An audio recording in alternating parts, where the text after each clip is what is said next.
अस्सलाम वालेकुम एवरीवन, मैं हूं मोहम्मद तलहा और आप लोग देख रहे हैं तलाश स्पेस एकेडमी। आज हम लोग second year physics chapter number 14 magnetism और इलेक्ट्रोमैग्नेटिज्म का एक टॉपिक कवर करेंगे और टॉपिक बड़ा इंपॉर्टेंट है और डेली यूज़ में भी बहुत आता है हमारे, और वो टॉपिक है ट्रांसफॉर्मर्स का टॉपिक। ठीक है, तो आज के इस लेक्चर के अंदर ट्रांसफार्मर से रिलेटेड क्या क्या डिस्कस करेंगे, ट्रांसफार्मर्स क्या हैं, क्यों इस्तेमाल होते हैं, कितनी टाइप्स के होते हैं और उनका प्रिंसिपल क्या है, वर्किंग प्रिंसिपल क्या है, एफिशिएंसी के लिए फॉर्मूला ड्राइव करेंगे और फिर जो पावर लॉसेस होते हैं ट्रांसफार्मर्स में उनकी वजूहात को भी डिस्कस करेंगे।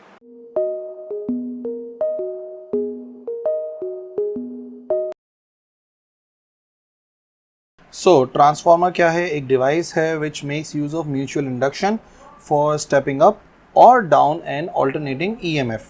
ट्रांसफार्मर दरअसल काम करता है on the basis of mutual induction.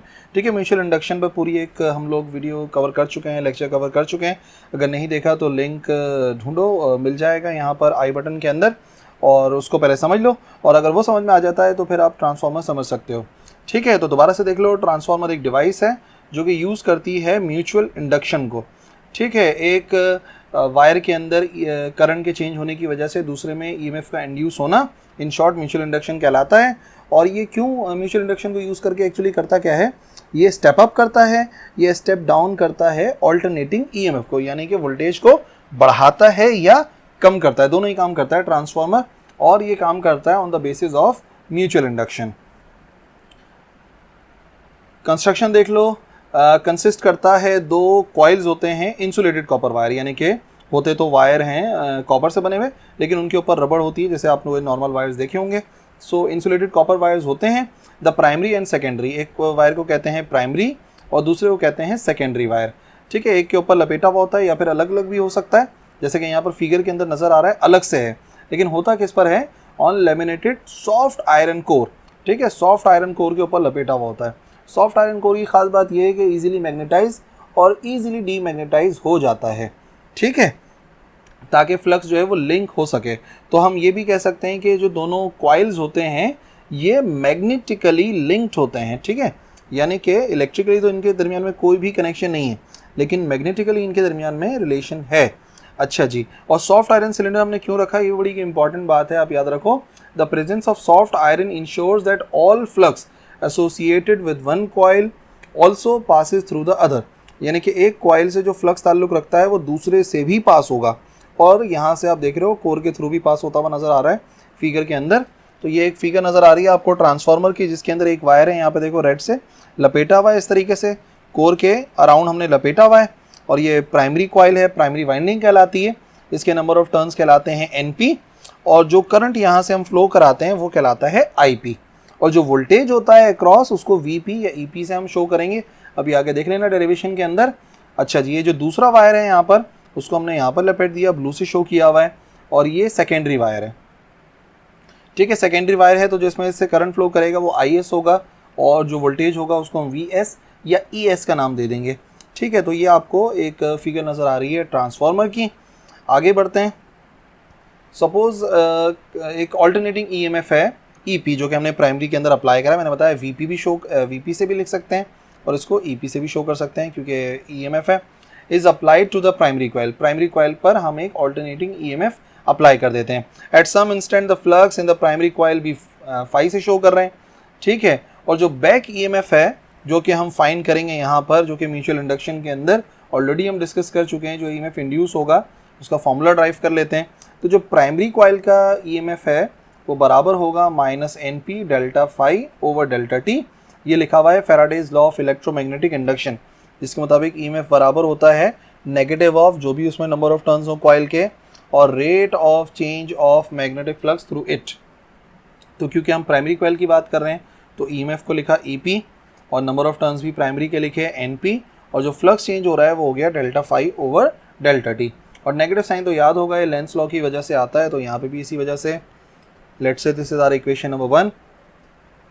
Now the flux through the primary coil, देखो जो प्राइमरी कॉइल से जो फ्लक्स पास हो रहा है वो सेकेंडरी कॉइल से भी पास होगा, यानी कि फ्लक्स तो सेम होगा, जो फ्लक्स का चेंज है वो सेम होगा, यानी कि कितना होगा, वो बराबर होगा delta phi over delta t.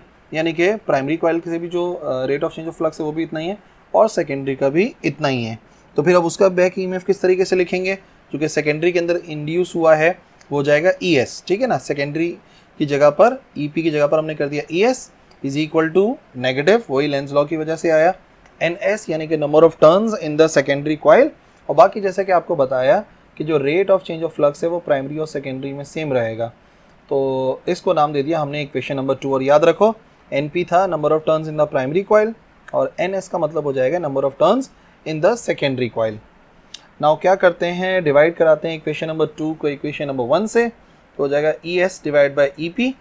और यहाँ पर क्या होगा, जब डिवाइड कराएंगे तो नेगेटिव कैंसिल हो जाएगा और जो rate of change of flux है वो कैंसिल हो जाएगा, तो हमारे पास आंसर आ जाएगा सीधा सीधा NS अपॉन NP, ठीक है। यानी कि हम ये यहाँ पर देख सकते हैं, क्लियरली नज़र आ रहा है कि जो रेशो होता है EMF का, EMF in the secondary coil और उसका रेशो ले रहे हैं EMF in the primary coil, वो हमेशा बराबर होता है नंबर ऑफ टर्न्स के। यानी कि नंबर ऑफ टर्न्स कितने दिए हमने कॉइल को इन the secondary coil divide by number of turns कितने इन द प्राइमरी कॉइल, दोनों का रेशो सेम रहता है EMF का और नंबर ऑफ टर्न्स का, ठीक है। तो अब समझ लेते हैं हमने क्या बात समझी कि अगर for example number of turns secondary में ज़्यादा हैं प्राइमरी में कम है, ठीक है, सेकेंडरी में ज़्यादा हैं और प्राइमरी में कम है। देखो प्राइमरी के अंदर कम नंबर ऑफ टर्न्स हैं, सेकेंडरी में ज़्यादा नंबर ऑफ टर्न्स हैं, तो ऐसा ट्रांसफार्मर कहलाता है स्टेप अप ट्रांसफार्मर, ठीक है। क्यों? क्योंकि अगर NS NP से ज़्यादा है, अगर यहाँ पर आप देख लो अगर ये वाला रेशो ग्रेटर देन 1 आ रहा है तो यकीनन ये वाला रेशो भी ग्रेटर देन 1 आएगा, जिसका मतलब ES will be greater than EP, ठीक है। और ES ज़्यादा EP कम, यानी कि बाद वाला EMF ज़्यादा पहले वाला कम, तो यकीनन ये EMF को क्या कर रहा है, स्टेप अप कर रहा है, यानी कि बढ़ा रहा है। इसी वजह से हम इसको क्या कह रहे हैं, इसको हम कह रहे हैं स्टेप अप ट्रांसफार्मर, जो कि यहाँ पे फिगर में नज़र आ रहा है।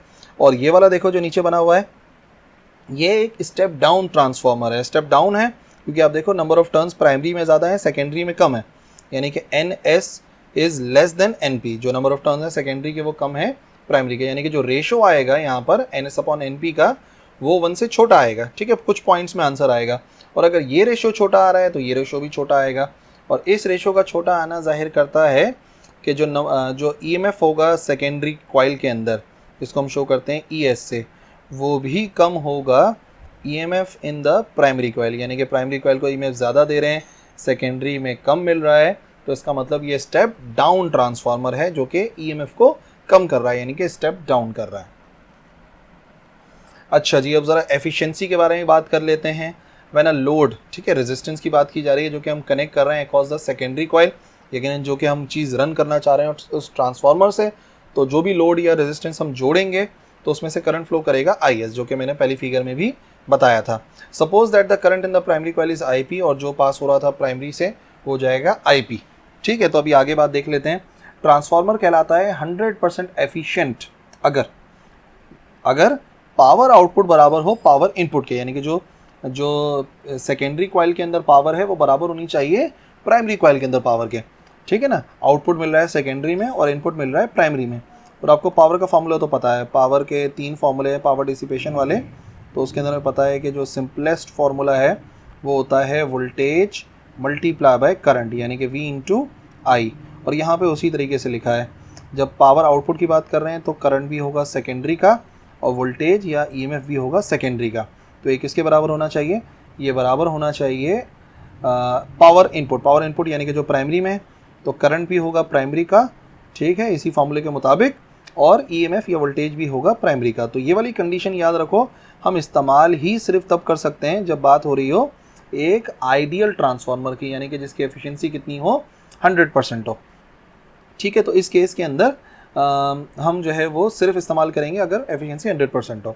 अच्छा, तो एफिशिएंसी का फॉर्मूला कैसे मालूम कर सकते हैं, तो सिंपल सी बात है, एफिशिएंसी का simplest formula power output divide by power input, यानी कि आउटपुट डिवाइड बाय इनपुट होता है, और अगर हम उसको मालूम करना चाहते हैं परसेंट में तो वो आ जाएगा मल्टीप्लाई बाय 100, ठीक है। और अगर अभी ऊपर वाली वैल्यूज़ को देख लें कि पावर आउटपुट क्या था, तो पावर आउटपुट है ये सेकेंडरी वाला IS डिवाइड बाय, और पावर इनपुट का मतलब हो जाएगा IP एंड EP।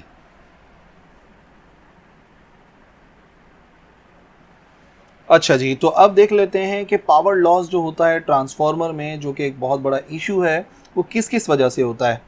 अच्छा जी, नंबर 1, एडी करंट्स जो कि इंड्यूस होते हैं surface of the iron core due to the variation of magnetic field. ये बात हमें पता है कि मैग्नेटिक फील्ड चेंज हो रही है, तो मैग्नेटिक फील्ड के जो चेंज होना है वो प्रोड्यूस करता है हीटिंग, थोड़ा सा उस कॉइल को, उस आयरन कोर को गर्म करता है, और इसी वजह से जो amount of power that can be transfer to the secondary कम हो जाती है। ठीक है ना, जाहिर सी बात है कुछ अमाउंट ऑफ एनर्जी कन्वर्ट हो जाती है उस आयरन कोर को हीट करने में, तो इसका मतलब कुछ अमाउंट ऑफ पावर कम हो जाएगी, जो सेकेंडरी को मिलेगी तो कम होगी। अच्छा जी, द कोर इज लैमिनेटेड, जाहिर सी बात है, made up of thin sheets of soft iron each separated from next by a layer of insulating varnish. होता ये है कि बहुत सारे छोटे छोटे वो होते हैं, ये जो है ना थिन शीट्स होती हैं सॉफ्ट आयरन कोर की, सॉफ्ट आयरन की, तो क्या होता है कि उनको एक दूसरे के साथ जोड़ा जाता है, और मतलब उनके दरमियान में गैप होता है, और वो जो गैप होता है वो होता है इंसुलेटिंग वार्निश का। ठीक है, this very nearly eliminates eddy current heating, और सिर्फ इस वजह से हमने ये किया ही, इसी वजह से शीट्स में क्यों रखते हैं, दरमियान में वार्निश आती है, जो इंसुलेटिंग वार्निश होती है, तो वो क्या करती है, वो काफ़ी हद तक एलिमिनेट कर देती है इन एडी करंट्स को। ये अनडिज़ायरेबल जो करंट है जो कि हीट करते हैं हमारे आयरन के उन शीट्स को। दूसरी क्या वजह है, जब भी याद रखो magnetization, each time the direction of magnetization of the core is reverse, जब भी रिवर्स होती है जाहिर सी बात है जो ऑल्टरनेटिंग करंट है वो अपनी डायरेक्शन को लगातार चेंज करता रहता है, तो जो मैग्नेटाइजेशन की डायरेक्शन है वो भी चेंज होती रहती है। तो याद रखो सम एनर्जी वेस्ट हो जाती है in overcoming the internal friction, जो इंटरनल फ्रिक्शन होगी उसको ओवरकम करने में थोड़ी सी अमाउंट ऑफ एनर्जी ज़ाया होगी, और ये हिस्टेरेसिस लॉस कहलाता है, जो कि एक बहुत ही इंपॉर्टेंट टॉपिक है, बड़ा टॉपिक है, लेकिन हमारे सेकेंडरी लेवल तक बस इतना ही पता होना चाहिए कि जब भी डायरेक्शन चेंज होगी ऑल्टरनेटिंग ईएमएफ की, यानी कि मैग्नेटाइजेशन की, तो कुछ अमाउंट ऑफ एनर्जी वेस्ट हो जाती है इंटरनल फ्रिक्शन को ओवरकम करने के लिए। ठीक है, और जाहिर सी बात है कोर हीट भी होता है इस वजह से। इट इज़ मिनिमाइज, इसको किस तरीके से मिनिमाइज़ करते हैं, इसको मिनिमाइज़ करते हैं बाय यूजिंग स्पेशल अलॉयज़, परम अलॉय कहलाते हैं कोर मटेरियल के। ठीक है, तो आपको दोनों पावर सोर्सेज के रीजंस भी मैंने बताए, और ये बताया कि उनको किस तरीके से हम कम कर सकते हैं, रिड्यूस कर सकते हैं। जो पहला था एडी करंट्स वाला, उसके लिए हमने क्या करा कि जो शीट्स हैं उनको हमने सेपरेट करा है with the layer of insulating varnish, और यहाँ पर हम क्या कर रहे हैं, हम यूज़ कर रहे हैं यूज़ ऑफ परम अलॉय, तो इससे काफ़ी हद तक हम रिड्यूस कर सकते हैं ये जो रेजिस्टेंस होती है, जो हमारा एनर्जी ज़ाया होती है। पॉइंट नंबर 3, सम एनर्जी जो है वो डिसिपेट हो जाती है as heat in the coil. ये जो फॉर्मूला हम लोगों ने पढ़ा है डिसिपेशन का, फॉर्मूला I²R के बराबर होता है, और इसको रिड्यूस किया जाता है बाय सुटेबली थिक वायर। जितना थिक वायर इस्तेमाल करेंगे तो उतना हमें पता है कि एनर्जी कम ज़ाया होती है, पावर डिसिपेशन कम होती है, तो अगर हम थिक वायर को इस्तेमाल करेंगे तो इसको हम रिड्यूस कर सकते हैं, वो जो एनर्जी डिसिपेट हो रही है as heat. The coil which has smaller number of turns carries the larger current and therefore is bound from thicker wire than the other. Some loss of energy जो होता है वो होता है small amount of flux associated with the primary fails to pass through the secondary. देखो ऐसा हो सकता है कि कुछ अमाउंट ऑफ फ्लक्स जो कि प्राइमरी से ताल्लुक़ रखता है वो सेकेंडरी की तरफ मूव ना हो सके। जाहिर सी बात है जितना भी क्लोज क्यों ना हो दोनों के दोनों वायर्स, आप ये ज़रूर देखोगे तो स्मॉल बिल्कुल ना होने के बराबर का अमाउंट ऑफ करंट जो फ्लक्स है वो नहीं पहुंच पाता सेकेंडरी तक, तो कुछ अमाउंट ऑफ एनर्जी वहाँ पर भी ज़ाया हो जाती है। So there are 4 sources of power loss in transformer, और वो आपको मैंने बता भी दिया किस तरीके से उसको रिड्यूस कर सकते हैं। दैट्स इट, उम्मीद करता हूँ सबको समझ में आ गया होगा, कोई कन्फ्यूजन रहनी नहीं चाहिए। ट्रांसफॉर्मर बड़ा इंपॉर्टेंट टॉपिक है, न्यूमेरिकल के लिहाज से भी, थ्योरी के लिहाज से भी, तो बिल्कुल इसको आपने 100% समझना है, और जो भी कन्फ्यूजन है लिखना है कमेंट सेक्शन में, मैं इंशाल्लाह रिप्लाई करूँगा। इस लेक्चर के लिए इतना ही है, अगले लेक्चर में मिलेंगे। अल्लाह हाफिज़।